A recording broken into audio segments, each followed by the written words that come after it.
চলে যাব ভাটপাড়াতে। যত গন্ডগোল, যত সবকিছু ভাটপাড়াতে। সেই ভাটপাড়া যে শান্ত থাকবে সেটা আর বলার অপেক্ষা রাখে না। ভোট শেষে ভাটপাড়াতে আবার গন্ডগোল, আবার খবরের শিরোনামে উঠে এলো ভাটপাড়া। ভাটপাড়া পৌরসভার 21 নম্বর ওয়ার্ড। ভোট শেষে সেখানে এক তৃণমূল কর্মীর ওপর হামলার অভিযোগ উঠেছে। যত গন্ডগোল, যত কাণ্ড, সব ভাটপাড়াতে। আমরা সবাই জানি যে ভাটপাড়া মানে হচ্ছে একেবারে অর্জুন সিং এর দুর্গ, এবং অন্যদিকে তৃণমূল কংগ্রেসের একজন বিগত যিনি আগের বিধায়ক ছিলেন, তিনি এবারেও প্রার্থী সোমনাথ শ্যাম। এই দুজনের মধ্যে কাজিয়ায় একেবারে তপ্ত হয়ে থাকে এই ভাটপাড়া। এবং যেটা দেখা যাচ্ছে যে বিজেপি কর্মীদের সঙ্গে বচসা, তারপর উত্তেজনা, এবং ওই তৃণমূল কর্মী তিনি আহত হয়েছেন বলে জানা যাচ্ছে। তাকে বেধড়ক মারধর করা হয়েছে। ওই তৃণমূল কর্মীর নাম তাপস দাস, এবং এই ঘটনাকে কেন্দ্র করে রীতিমতো চাঞ্চল্য ছড়িয়েছে এলাকায়। মানে ভোট শেষে তপ্ত ভাটপাড়া। ভোটের খবরে আবার উঠে এলো ভাটপাড়ার নাম। আমরা জানি যে বিভিন্ন সময় অশান্ত থাকে ভাটপাড়া।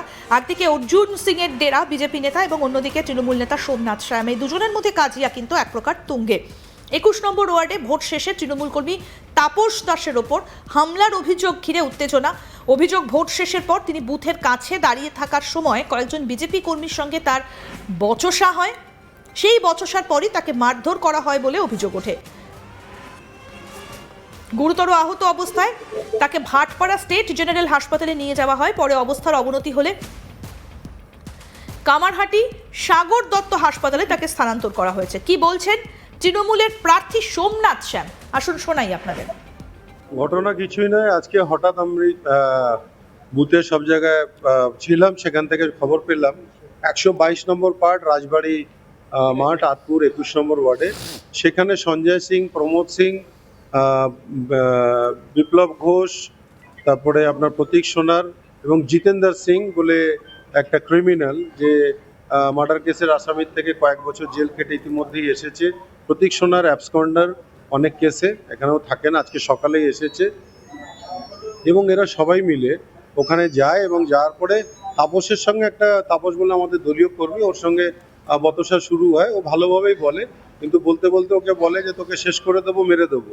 তো বলে যখন পারবে তখন মারবে, সেটাও ভিডিও ফুটেজে দেখা যাচ্ছে, যখন হবে তখন মেরে দেবে। তো বলতে বলতেই ওকে মারা আরম্ভ করে। ও পড়ে যায়, একজন বাঁচাতে যায়, তাকেও মারে, সে পড়ে যায়। তারপরে তাপস ওখান থেকে উঠে পালানোর সময় তাকে 2-3 রাউন্ড গুলি চালানো হয়, এবং গুলি চালানোর পরে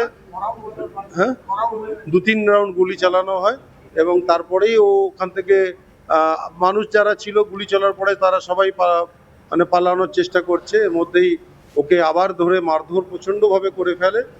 তারপরে ও পড়ে যায় ড্রেনের মধ্যে। সেখান থেকে পাড়ার সবাই হই হই করে আস্তে আস্তে এরা তখন সরে যায় ওখান থেকে। আর যাওয়ার সময় সবাইকে শাসিয়ে যায় যে কেউ যদি কোনো ডায়েরি করেছে বা বয়ান দিয়েছে তাকেও এই পরিস্থিতি করব, এই পরিণাম করবে বলে চলে এসছে। তারপরে পাড়ার ছেলেরা ড্রেন থেকে তুলে একটা ভ্যানে করে রোডে নিয়েছে, টোটো করে ভাটপাড়া স্টেট জেনারেল হসপিটালে নিয়ে এসছে। খুবই খারাপ পজিশন তার। এখান থেকে সাগর দত্তে ট্রান্সফার করেছে, নিয়ে গেছে ইতিমধ্যেই, জানি না বাঁচবে কি মনে। অর্থাৎ তৃণমূল প্রার্থী তিনি কিন্তু এই গোটা ঘটনায় অভিযোগ করছেন বিজেপির দিকে। বিজেপির তরফ থেকে কি বলা হচ্ছে, কি বলেছেন বিজেপির প্রার্থী রাজেশ কুমার সিং, শুনবো। আমি এটা শুনিনি, কিন্তু আমি 122 নম্বর বুথে গিয়েছিলাম। তখন ওখানে লম্বা লাইন ছিল, কারণ মাঝে মেশিন খারাপ হয়ে গেছিল। ওখানে ওরা স্লিপ দিয়েছিল, যারা লাস্ট অব্দি যে লোক ছিল ওদেরকে। আমি তারপরে, যেহেতু আমরাও খবর পেয়েছিলাম যে ওখানে গন্ডগোল হচ্ছে, আমি নিজেও গিয়েছিলাম। তো নিজেই গিয়ে দেখলাম কি সব ব্যবস্থাভাবে চলছে। তারপরে আমি তো চলে আসলাম ওখানে, কিন্তু ব্যাপক কেন্দ্রীয় বাহিনী ছিল, তো কোনো গন্ডগোল হওয়ার তো সম্ভাবনা নেই। বাকি কিছু কি হয়েছে আমাকে খোঁজ নিতে হবে, আমি জানি না। বিজেপির লোকরা মারধর করে যেমন করে অভিযোগ করছে। আমি খোঁজ নিতে হবে আমাকে, আমি এটা জানি না। না, ওখানে তো ব্যাপক কেন্দ্রীয় বাহিনী ছিল, কি করে এটা হতে পারে আমি জানি না, আমাকে দেখতে হবে। কংগ্রেসের অভিযোগ আপনাদের দিকে গুলি চালানোর অভিযোগ, গুলি চালানোর অভিযোগ আপনাদের দিকে। ওখানে তো কেন্দ্রীয় বাহিনী আছে, আমার তো মনে হয় না কোনো, এরা তো যারা গুলি চালানোর এক্সপার্ট, বোমা রাখার এক্সপার্ট, এসব করার এক্সপার্ট যারা আছে, তারাই কিছু করতে পারলো না কোনো জায়গায়। আমার তো মনে হয় না কোনো জায়গায় কিছু এই ধরনের ঘটনা হতে পারে। তো খতিয়ে দেখতে হবে আমাদের, আমি জানি না, আমি শুনিনি এরকম কোনো ব্যাপার। অভিযোগ থাকতে হবে, আর তো দেখতে হবে। পুলিশ তো আছে, কেন্দ্রীয় বাহিনীও আছে, ওরা তদন্ত করে দেখবে। কিন্তু মানে আমি তো নিজে ওখানে ছিলাম, অনেকক্ষণ ভোট সেটার কাছাকাছি আমি ওখানেই ছিলাম যখন স্লিপ বিতরণ হয়ে গেছিল। তো অর্থাৎ বিজেপি তখনও প্রার্থী ভোটের- অভিযোগ অস্বীকার করছেন। বিজেপি প্রার্থীর দাবি যে এই ঘটনায় তাদের কর্মীরা কোনোভাবেই জড়িত নন, কিন্তু ভোট শেষে দেখা যায় উত্তপ্ত হয়ে উঠেছে ভাটপাড়ার পরিস্থিতি এই ঘটনাকে কেন্দ্র করে। ভোটের দিন শান্ত থাকলেও ভোট মিটতেই কিন্তু হামলার অভিযোগ উঠল এবং এই ঘটনাকে কেন্দ্র করে রীতিমতো চাঞ্চল্য ছড়িয়েছে গোটা এলাকায়। বিজেপি কর্মীদের সঙ্গে বচসার পর উত্তেজনা, এবং তারপর দেখা যায় যে এই ব্যক্তি এ বাড়ির সামনে দাঁড়িয়েছিল, যেটা বলা হচ্ছে, দাবি করা হচ্ছে দলের তরফ থেকে, এবং তার ওপর আচমকাই আঘাত করা হয়। তাপস দাস এই ব্যক্তির নাম, তৃণমূল কর্মী, বেধড়ক মারধর করা হয়েছে, হাসপাতালে চিকিৎসাধীন। এবং তারপরে তাকে চিকিৎসকেরা অন্য হাসপাতালে স্থানান্তরিত করেছেন অবস্থার অবনতি হওয়ায়। সুতরাং এই ঘটনাকে কেন্দ্র করে রীতিমতো চাঞ্চল্য ছড়িয়েছে। বারবার আমরা দেখেছি যে ভাটপাড়া বিভিন্ন বিষয়ে, বিভিন্ন ঘটনায় বারবার খবরের শিরোনামে উঠে আসে। ভোটের দিন মোটামুটি শান্তিপূর্ণ কাটলেও ভোট মিটতেই অশান্তির খবর উঠে আসে। তাপস দাস নামে এই ব্যক্তিকে বেধড়ক মারধর করা হয়েছে। আমরা দেখতে পাচ্ছি যে তিনি হাসপাতালে ভর্তি, ভাটপাড়া স্টেট জেনারেল হাসপাতালে প্রথমে তাকে ভর্তি করা হয়। সেখানে সোমনাথ শ্যাম, অর্থাৎ যিনি জগদ্দলের প্রার্থী তৃণমূল কংগ্রেসের দাপুটে নেতা এলাকার, তিনি সেখানে যান তাকে দেখতে। অভিযোগ করা হয় বিজেপির দিকে। অন্যদিকে বিজেপির প্রার্থী রাজেশ কুমার সিং, তার বক্তব্য আপনাদেরকে শোনালাম। তিনি এই পুরো ঘটনায় যে অভিযোগ বিজেপির দিকে উঠছে সেটা তিনি মানতে চাননি। আর এই ঘটনাকে কেন্দ্র করে রীতিমতো চাঞ্চল্য ছড়িয়েছে গোটা এলাকায়। আবার খবরের শিরোনামে ভাটপাড়া।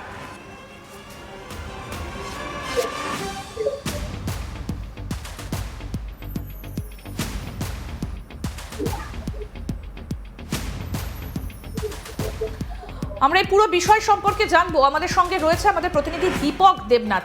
দীপক, এই ঘটনায় সোমনাথ শ্যাম তিনি অভিযোগ করছেন বিজেপির দিকে এই ঘটনার জন্য বিজেপি দায়ী। অন্যদিকে বিজেপির যিনি প্রার্থী রাজেশ কুমার সিং, তিনি বলছেন এই ঘটনায় তারা জড়িত নয়। পুরো ব্যাপারটা কি আসলে? দেখুন, কালকে যখন ভোট পর্ব শেষ হয়েছে ঠিক 6:30 7:15 নাগাদ, তখন এই তাপস দাস তিনি কিন্তু তার যে কেন্দ্রে ভোট দেন 121 নম্বর পার্টে, সেখানে দাঁড়িয়েছিলেন এবং কয়েকজন তাদের দলীয় কর্মীর সাথে কথা বলছিলেন। এবং সেই সময় হঠাৎ করে বিজেপির কর্মী সমর্থকরা সেখানে জড়া হয় এবং তাকে মারধর করে। শুধু মারধর করে নয়, সেই যে বিজেপি প্রার্থী, বিজেপির যে কর্মী সমর্থক যারা ছিলেন এবং বিশেষ করে তাপস দাস, তার পায়ে গুলি চালানো হয়। সঙ্গে সঙ্গে তিনি ঘটনাস্থলে পড়ে যান। পড়ে গিয়ে সে সময় মোটামুটি বৃষ্টি হচ্ছিল এবং সেই কাদা জলে পড়ে যান। এই ঘটনার পর কিন্তু বিজেপির বিরুদ্ধে অভিযোগ উঠেছে এবং বিজেপির কর্মী সমর্থকরা তারা কিন্তু সঙ্গে সঙ্গে ঘটনাস্থল থেকে পালিয়ে যায়। এবং স্থানীয় বাসিন্দারা যখন সেই তাপস দাসকে দেখে, তখন সেখান থেকে ভ্যানে করে তুলে নিয়ে গিয়ে প্রথমে ভাটপাড়া স্টেট জেনারেল হসপিটালে ভর্তি করা হয়। সেখান থেকে ডাক্তাররা রেফার করে দেয় সাগর দত্ত হসপিটালে, কারণ তার অবস্থা সে সময় ভালো ছিল না। এবং সাগর দত্ত হসপিটালে কিন্তু ভর্তি করানো হয় এবং এখনো পর্যন্ত সেই সাগর দত্ত হসপিটালে ভর্তি রয়েছে।